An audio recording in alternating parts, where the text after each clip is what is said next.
If they avoid the answer, just forget about this pitch, walk away, never do this. Here's what's going on, and unfortunately it's really, really common in the industry. Publisher will approach developer, they will ask him, can you create a pitch for this particular property? They have some idea how they're going to get this license, but what they're going to do, basically, they're going to use your pitch to try to get this license from the licensor. So, in a lot of cases, that's just not going to happen because maybe someone else paid for the license. So, several times we've been in a situation we created a pitch, sent it to the publisher, and then we just find out that the publisher doesn't really have this license at all because some other publisher required it. So, definitely don't be afraid to ask this question. Specifically, if you're working with a publisher that's not one of the top 10 or maybe top 20 publishers, because I don't think any of them will actually do something like that. And final question you should ask yourself, can it really deliver what I promised?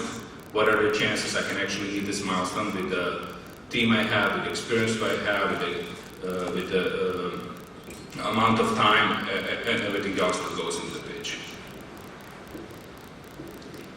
So, after you have all these questions answered, except for, of course, the first one regarding the budget, that's always the hardest one. Here are the typical content of the pitch document that you will have to send to the publisher. First and foremost, you will put some company background.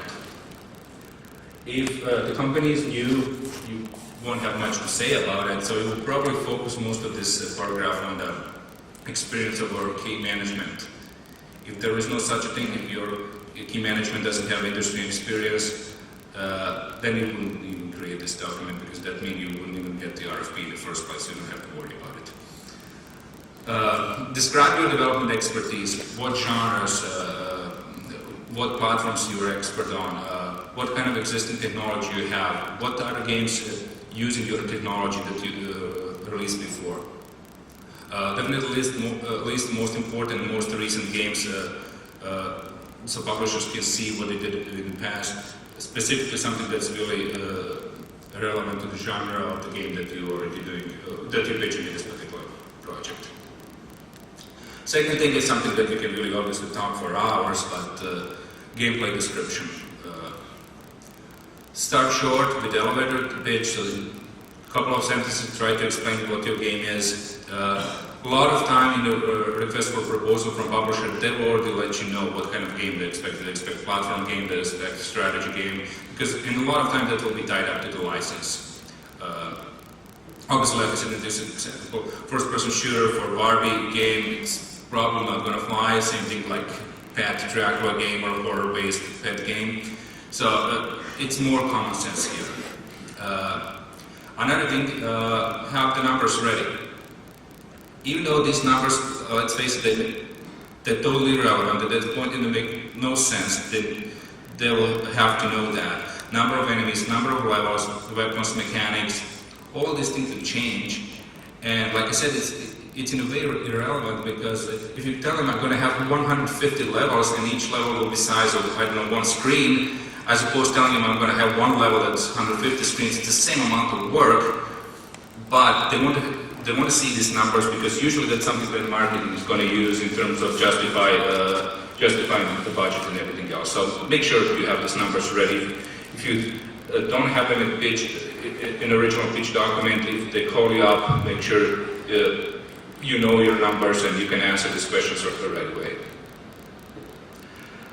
Next thing, extremely important and super tough to do obviously, is screenshots and mock-ups of the game in action.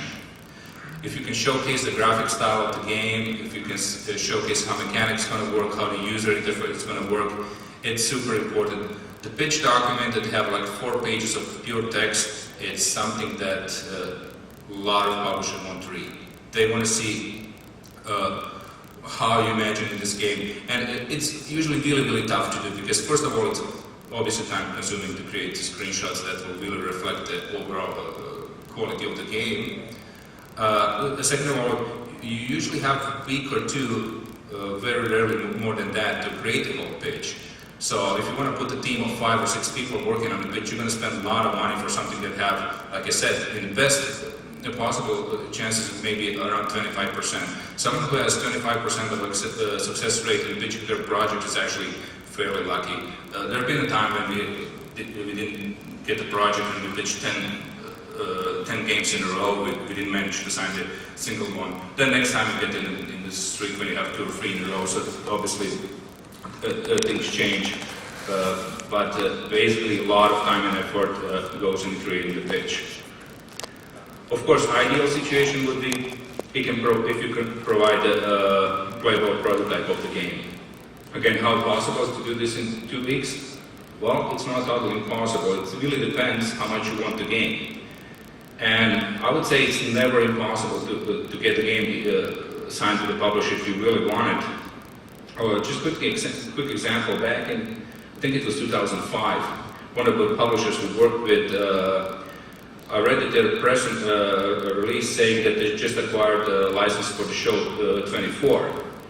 Of course, everyone in our studio was a huge fan of the show, and we were so disappointed that we can't do a pitch for this particular project because, so I gave them a call right away after I read the press release. They said, well, we already assigned this project to another developer, they're already working on a game.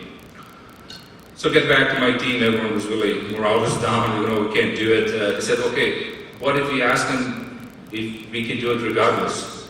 I said, what do you mean regardless? Well, let's see what we can do. So I give them a call back, tell them, okay, what if we create a playable demo in a week and show you this? They said, well, you know what, guys, you can try, but as you know, the chances are like almost 0 to do it. Anyway, we did it, they saw the demo, they saw the proposal we sent, they really, really loved it, and they actually canceled the project with another developer, and we ended up developing this game.